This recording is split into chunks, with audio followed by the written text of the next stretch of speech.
I would like to thank the rapporteur and all members of the Parliament who have contributed to these recommendations ahead of the 2020 review conference of the Non-Proliferation of Nuclear Weapons Treaty.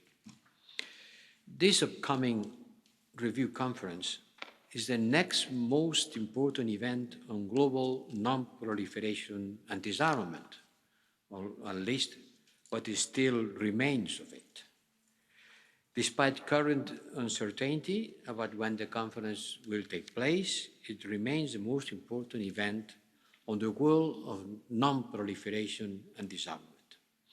And we are all concerned about the deteriorating security environment, as well as the continued pressure on the nuclear non-proliferation architecture, illustrated by the demise of the intermediate-range nuclear forces in Europe treaty. We regret it a lot when it happened. We continue regretting it now.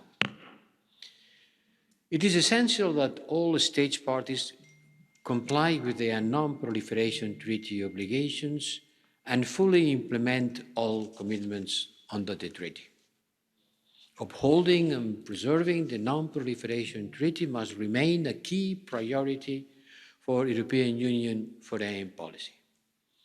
The European Union strongly supports all three pillars of the treaty: non-proliferation, nuclear disarmament, and peaceful uses of nuclear energy.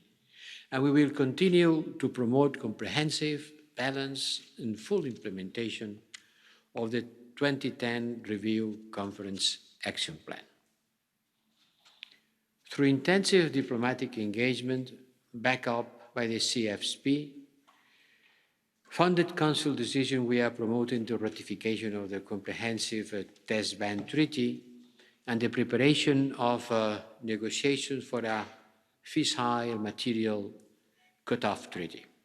We are also proud to support regional conference in preparation for the Non-Proliferation Treaty Review Conference. And we are going to redouble our efforts to uphold international norms, to restore dialogue and trust, and to promote transparency and confidence-building measures. Together with member states, we are preparing a strong and forward-looking common European Union position for the Non-Proliferation Treaty Review Conference, and I would like to stress some of the key elements of our position in the context of your report. First, we will continue to strongly call for the extension by the US and Russia of the New START Treaty before February 2021, and we will encourage negotiations for a broader future agreement.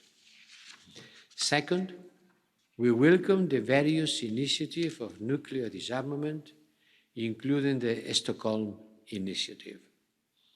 Third, we acknowledge the increased attention given to risk reduction, and we hope discussions on this topic could gain a broad support.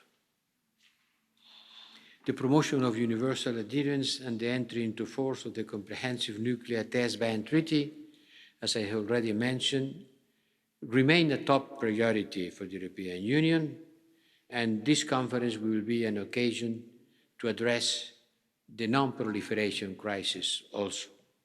We continue calling on the Democratic People's Republic of Korea to refrain from further provocations and to take concrete steps towards abandoning all its nuclear weapons and ballistic missile programs.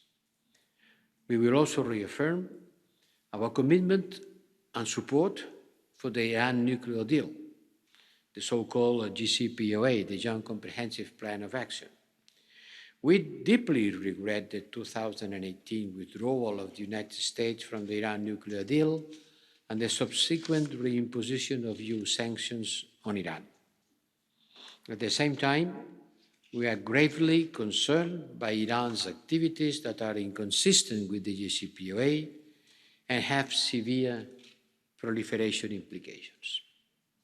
Finally, let me underline that we also take due note of your proposal to encourage talks about the possibility of a multilateral ballistic missile treaty. Thank you for all your comments and observations and proposals. Mr. Mixer, honourable members, I am looking forward to listening to your views, and I thank you for your attention. Dankeschön. Nächster Redner ist dann der Kollege Mandl für die EVP-Fraktion für 1 Minute 30.